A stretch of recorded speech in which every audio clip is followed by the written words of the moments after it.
Hi guys! For today's video, magluluto tayo ng adobo. Ito na nga at ginayat ko ng sibuyas at saka bawang. Pagkatapos nilagay ko na sa kawali nung mainit-init na yung mantika at hinalo-halo ko na. Inantay ko lang na medyo mapula-pula na yung sibuyas at bawang bago ko ilagay yung karneng manok. Hinalo-halo ko muna para siguradong di masusunog. At ito na nga, no, medyo mapula-pula na yung sibuyas at bawang. Siguro naman pwede na ito para ilagay ko na yung karneng manok at mukhang nasusunog ng ating sibuyas at bawang. Kaya naman inilagay ko na itong karneng manok. Ayan na nga at hinalo-halo ko muna. Para kumapit yung lasa ng sibuyas at bawang. Kaya hinalo-halo ko. At nilagyan ko na nga rin siya ng konting tubig para hindi naman masunog.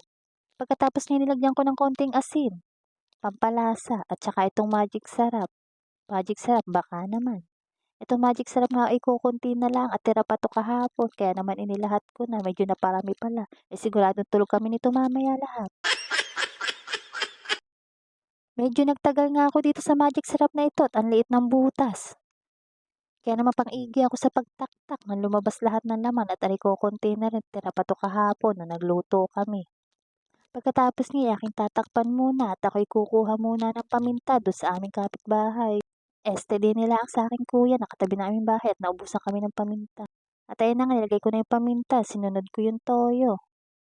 Pagkatapos ay lalagyan ko na rin itong suka, dato puti, baka naman. Sa taklob nga lang pala ako naglagay ng suka para hindi masyado mapaasim.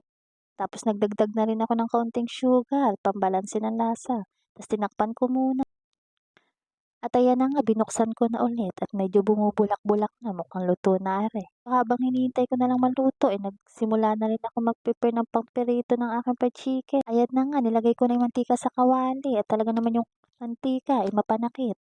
Talsikan ng talsikan, kaya ako naghanap ng pangsangga. Ayan, nasusunog na yata, nilagay ko na yung dalawang chicken, nilagay ko na. Talaga namang ang sakit ng mantika makatama.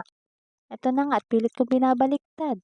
Talaga naman pagkakalayo ko dun sa kawali, habang nagbabaliktad ako'y takot na takot talaga matalsikan at puro paso na ang aking kamay. Lagi na lang ako natatalsikan ng mantika. Sana all natatalsikan.